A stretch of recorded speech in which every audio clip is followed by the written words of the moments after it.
Hello everyone, I am Divya from your loving KPS CONVENT school. Let's start our social science first chapter. Chapter name is the coming of the Europeans. In this chapter we able to understood about how to Portuguese, France, Dutch come to India, and second point find out how the British come and settle in India, which is the first most important topic under modern India's history. In 1497, the Portuguese king Manuel I sent the navigator Vasco da Gama to find a sea route to India via the Cape of Good Hope at the southern tip of Africa. Vasco da Gama reached the port of Calicut on the Malabar coast on June 18, 1498, and his fleet returned to Lisbon, Portugal in 1499. The news of the Portuguese success in crossing the Indian Ocean and reaching the richest spice port in India caused great alarm in Venice, Italy, because the Venetians were Europe's main traders in Asian spices, which they bought in Egypt. This trade was highly profitable, and the Venetians feared that the Portuguese as rivals. Portuguese merchants would sell spices more cheaply by using new sea routes. The Portuguese set up a trading empire in the Indian Ocean, capturing and fortifying all the leading trading ports. They controlled the major sea routes between India, the Middle East, and the Southeast Asia. The Portuguese made Goa their capital of India. The city became an important European settlement. The Portuguese supremacy in the Indian Ocean lasted for just over 100 years. Portuguese ships could carry a large amount of cargo and were also heavily armed with a number of heavy cannon.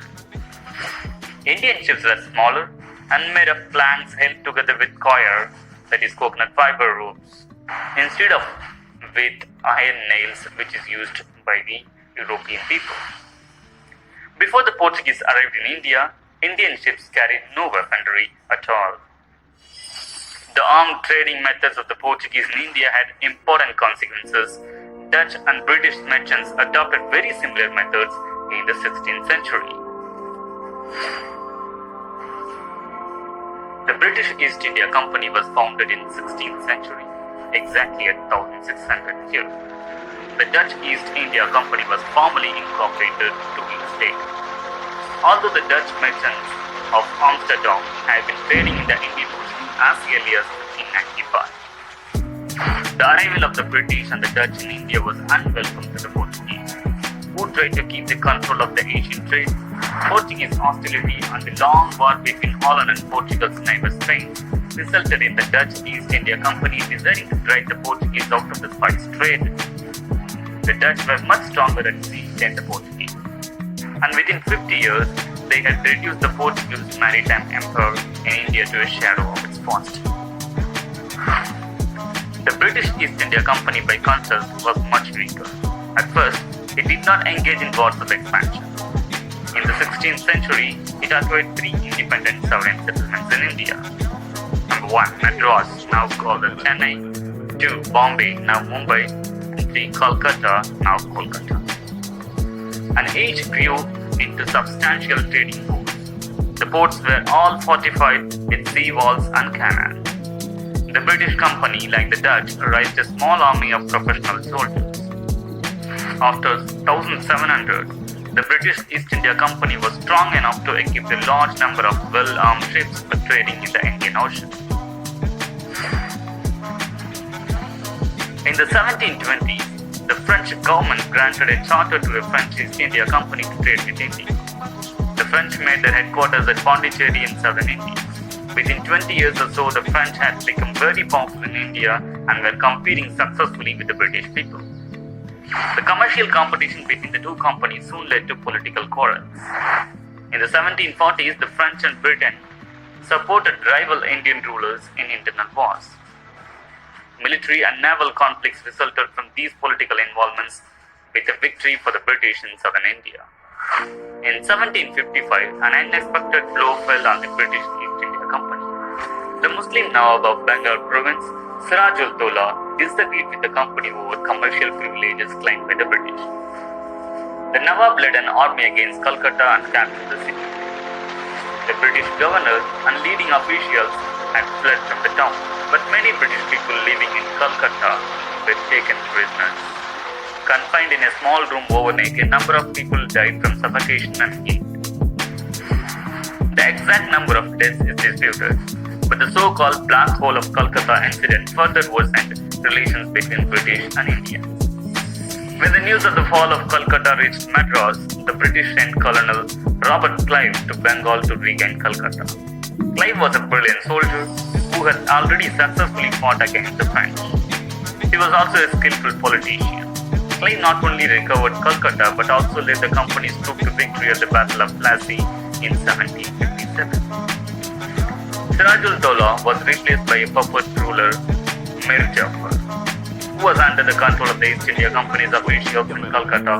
Mir Jafar was forced to pay large sums of money to the company. Robert Clive was rewarded with the grant of a large estate in Bengal. Historians regard the year 1757 as the starting point of the British Empire in India.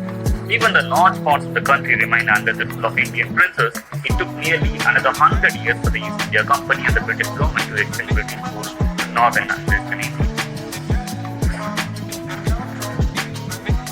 By 1765, the East India Company had decided to set aside the nominal Mughal governor of Bengal province, the Nawab. The company itself became the Diwan, or financial controller, holding its office under a foreman, that is, proclamation granted by the Mughal emperor in Delhi. Bengal's prosperous rise agriculture yielded enormous tax revenues to the East India Company. This financial advantage helped the company to raise a large army of professional Indian soldiers trained and commanded by British officials. From 1772, under the company's first Governor-General of Bengal, Warren Hastings, the British began to expand toward northern India. Hastings was a skillful diplomat and politician. He contributed much to the success of the East India Company's government in Bengal, but his use of violent methods to suppress Indian opposition and his treatment to fellow British officials in India aroused great anger in Britain. On his return home, Hastings was impeached by the British Parliament on charges of corruption, but after a trial lasting from 1788 to 1795, he was declared free from all blame. Warren Hastings was not alone among British officials in committing acts which many people in India and Britain regarded as corrupt and unacceptable. Many officials of the East India Company took the opportunity to build up large fortunes through illegal means from the wealth of India. Then reform of company administration took place in the British Parliament. These corrupt administrative practices were ended by Lord Cornwallis, who was appointed Governor-General of India in 1786. The British Parliament had passed acts in 1773 and in 1784 to bring the East India Company under the control of the British government ministers. Lord Cornwallis was given the task of reforming British administration in India and of establishing good relations with the Indian princes. He set up an independent judicial system, prevented the company's government servants from conducting private trade and holding government contracts, and reformed the police and criminal justice system. With this, we have come to the end of this session. In the next session, we will be seeing about the permanent settlement by Britishers and how British people expanded. So you all understood about this chapter, and your today work is state true and false, and second question is fill in the blanks. All the very best for your work. Thank you for watching this video. Bye bye, take care.